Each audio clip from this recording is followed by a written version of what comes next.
All right. This is my post-election stream. Um Last night was pretty rough. Though it probably shouldn't have been so rough for me. But considering how early it was before I actually, called it a night. But yeah, I woke up to much better news. Not all good. And looks like the way things are going, we at least are surviving.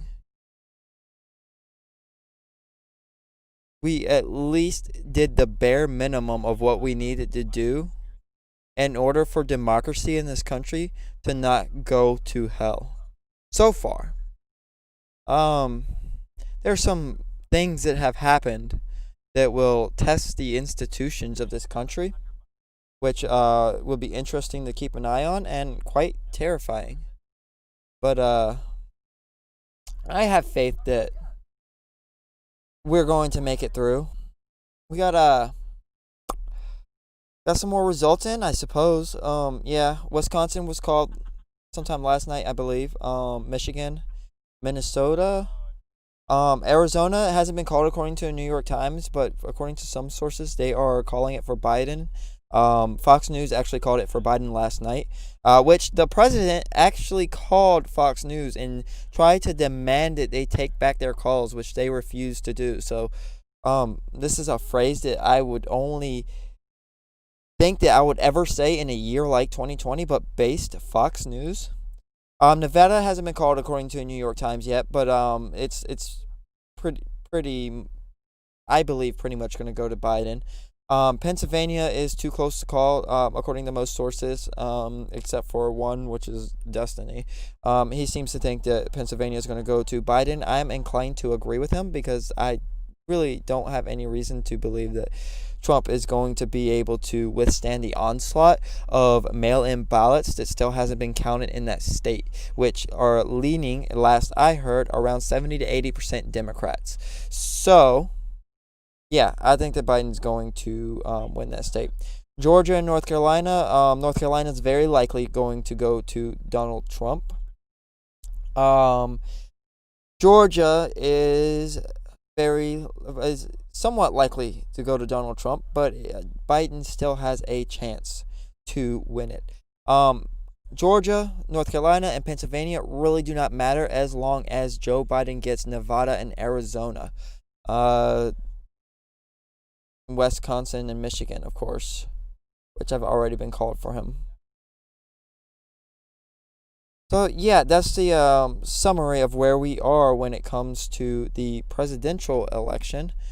Um, and here are my comments on that. As happy as I am that Joe Biden won, this is such a sad showing. It should have never been close like it was, like it is. And the fact that it is close and the fact that apparently he lost big in the Hispanic vote, comparatively speaking, says a lot about why Biden is winning this election. And that is because Donald Trump was so awful. Democrats seem like they have become complacent at just being the lesser of two evils. And that is why they keep losing elections. This doesn't stop at presidential elections, but it goes into House elections, which the Democrats have been doing a pretty decent job at holding on to. Though apparently they lost like five seats in the House this election, although it is too soon to really call that. And the Senate and various local elections also. People aren't voting for Democrats, they are voting against Republicans. And the Democrats need to give the people something to vote for if they want to keep winning. Because here's what's going to happen with a Joe Biden presidency now. Nothing. Absolutely nothing is going to happen with a Joe Biden presidency. Now, that's a little bit disingenuous. He's going to listen to the scientists when it comes to things like corona and global warming, which is insane that we had to choose between two candidates, one which will listen to the scientists and one which is not listening to the scientists. That is absolutely insane. And Joe Biden wasn't always slotted to win against the candidate that doesn't listen to scientists. How crazy is that? Anyways, Joe Biden will end child separation at the border, which is fantastic. I am looking forward to living in a country to where I don't have to have the knowledge that the person who is leading my country is doing such terrible things to children just because they came across the border at the wrong spot looking for a better life. I am looking forward to that. With that being said, Obama's was considered the deporter-in-chief before Trump took office, and I'm not even sure if Trump was able to beat Obama. I haven't looked at those numbers in a while. Obama's immigration policy wasn't ideal. Now, we weren't voting for Obama. We were voting for Joe Biden. He had a immigration policy which said that he was going to make it easier for immigrants to come into this country and become legal.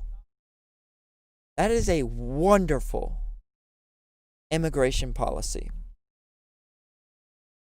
However, and this is the reason why I say that absolutely nothing, at least when it comes to new policies that have to go through the House and the Senate, isn't going to happen under a Joe Biden presidency.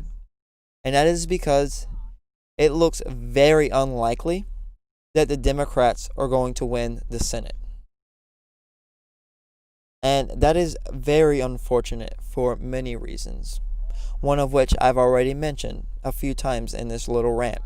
And that is that all of the progressive policies that Joe Biden has adopted, and even the neoliberal policies that he already held, none of that's going to get through both chambers of the House. I think that something like a coronavirus relief bill might get through, but nothing significant. Well, I can't say significant. Nothing progressive. Giving people money during a pandemic so they don't have to go out and spread the disease. Giving people money during a pandemic when the economy is suffering because of the pandemic, when evictions are going to be astronomical and unemployment rates are high. Giving people money during times like this is not a progressive policy. At least it shouldn't be. We're not going to get anything progressive done. We're not going to get a public option. It's just not going to happen. Not without the Senate.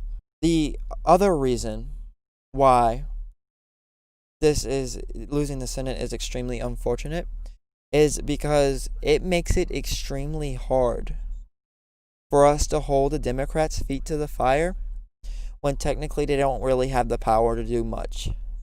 If we were to question Joe Biden, why don't we have a public option a year and a half down the road? He will most likely be able to point to the Senate and Mitch McConnell and say that they are obstructing any healthcare bills that gets passed by the House. And he will probably be right in saying that. If 2008 through 2016 taught us anything, is that the Senate does not mind playing obstructionist for an entire 2 terms of a presidential candidacy. So I will not put it past the Senate to do the same for Joe Biden. I was looking forward to bullying Joe Biden. I was so looking forward to not having to defend Joe Biden and other establishment Democrats. I was looking forward to being the opposition from the left to the centrist Democrats to have most of the power on the Democratic side in the House, Senate, and now presidency. But I'm not going to get to do any of that, really. We're going to have to point out what the Senate is doing to obstruct progress. And we're going to have to do this until we are blue in the face. But a bunch of lefties online talking about how bad the Senate is not going to do much. Certainly not to the Senate. It's going to take the establishment Democrats to pass bills that are going to actually help the American people, such as public options, environment reform, significant stimulus, public education, and all of these progressive policies, or most of these progressive policies that people like AOC and Bernie Sanders have been touting for, they're going to have to pass bills like that. And they're going to have to point out every single time they pass a bill like that and Mitch McConnell just lets it rot on his desk. Joe Biden is going to have to talk to the American people as much as Donald Trump did. I believe that Joe Biden is going to have to use Twitter in the same way as Donald Trump did, except more with honesty. I'm not saying that Joe Biden needs to lie like Donald Trump did on Twitter, but Joe Biden needs to use the tools that he has when it comes to technology to get it out to the American people that these things that we voted him in for can happen if we get a Senate that's going to allow it to happen. And he's going to have to point out every single senator, Democrat or Republican, that is obstructing the progress from happening. They're going to actually have to want to pass these bills. They're going to help the American people, and they're going to have to point out every single obstructionist that's keeping these bills from passing, so that the American people, the ones that aren't obsessively looking at politics the way crazy ass people like you and I are, will know who needs to be voted out in order to get these policies passed. Now, there are going to be Republican senators who are just so entrenched in deep red states that are not going to flip. But apparently in 2022, the Democrats have a huge advantage when it comes to the Senate races.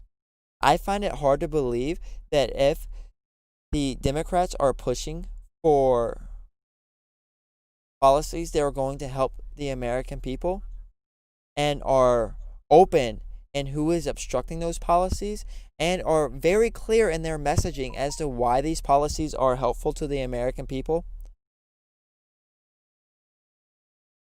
I find it hard to believe with an advantage in the Senate races that they can't win the Senate.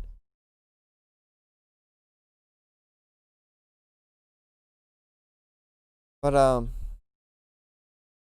yeah, that's where I'm at with this election. We didn't win, but we didn't lose.